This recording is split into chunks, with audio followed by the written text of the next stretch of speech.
یہ بینظیر بھٹو بننے آئی تھی، نصیب لال بن کے اس وقت پھر رہی ہے پاکستان کی سیاست میں. ماہی آوے گا تو پھلا نال ترتی سے جاواں گی.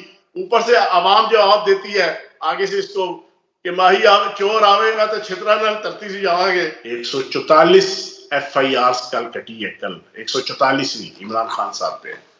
ٹھیک ہے جی، دفعہ 144 سنی تھی. یہ ایف آئی آر 144 کا ریکارڈ بھی ہے وہ عمران خان صاحب نے ہی قائم کیا. پہلی چیز.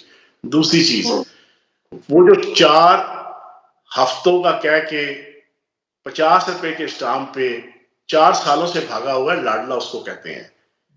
جو 7.5 ارب روپے کے کرپشن کے کیس میں سادہ کاغذ پہ لکھ کے گیا کہ پائی جی من جان دیو بعد اے میں ذرا پلیٹلیٹس اتنے تھلے کراواں تے سے نال ہی واپس آنا پیا، بے غم رہو. لاڈلا اس کو کہتے ہیں. لاڈلا اس ضمانتی کو کہتے ہیں جس نے اپنے چور بھائی کی 50 روپے کے اسٹامپ پہ ضمانت دی کہ بھائی جی اینو جان دیو، میں ضمانت دینا ہے، مڑ واپس آ جائے گا 4 ہفتے بعد. نہ وہ بھائی واپس آیا تو الٹا جناب اس وزیر اعظم بڑھاتا پاکستان دا، وہ بھی 16 ارب کی کرپشن میں تھا. ایک ریلا دوسرا نیند چڑھا. تو کہنے کا مقصد یہ، لاڈلا اس کو کہتے ہیں. لاڈلا اس بیگم صفدر کو کہتے ہیں کہ جو مجرم ہونے کے باوجود، سزا یافتہ ہونے کے باوجود، جس کو ضمانت دی ہوئی تھی. میں نے بھی اپنی پوری زندگی میں پہلی دفعہ ایسا کیس سنا کہ مجرم ہے، سزا یافتہ ہے اور اس کی ضمانت ہوئی ہوئی ہے اور وہ باہر گھوم رہی ہے اور انہی عدالتوں کو گالیاں دے رہی ہے، اسی سسٹم کو گالیاں دے رہی ہے جس کے اوپر جناب جن عدالتوں نے اس کو سزا سنائی ہوئی تھی. لاڈلا اس کو کہتے ہیں.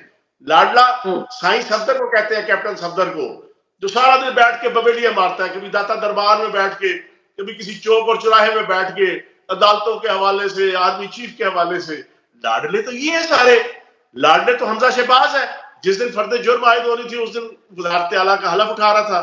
لاڈلا تو یہ crime minister cherry blossom Shehbaz Sharif ہے، جس دن اس کے اوپر فرد جرم عائد ہونی تھی اس دن یہ وزارت عظمیٰ کا جناب حلف اٹھا رہا تھا.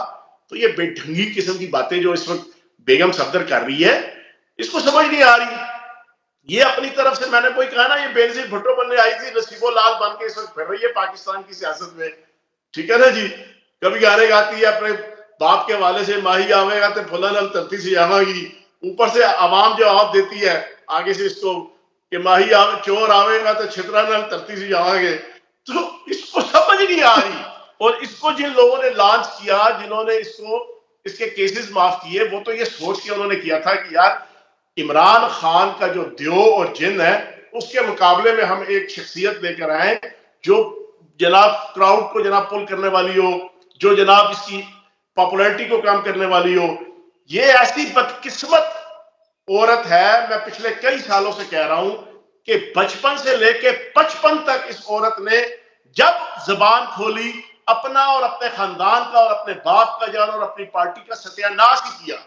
یہ جب تقریر کرتی ہے، جب بولتی ہے، نئے جناب عجیب و غریب شگوفے، نئے الزامات اور نئے لطیفے جو ہے نا یہ گڑھ کے جناب اپنے خاندان کے لیے باعث ذلت اور رسوائی بنتی ہے. تو یہ جب بولتی ہے عمران خان کو مزید پاپولر کرتی ہے.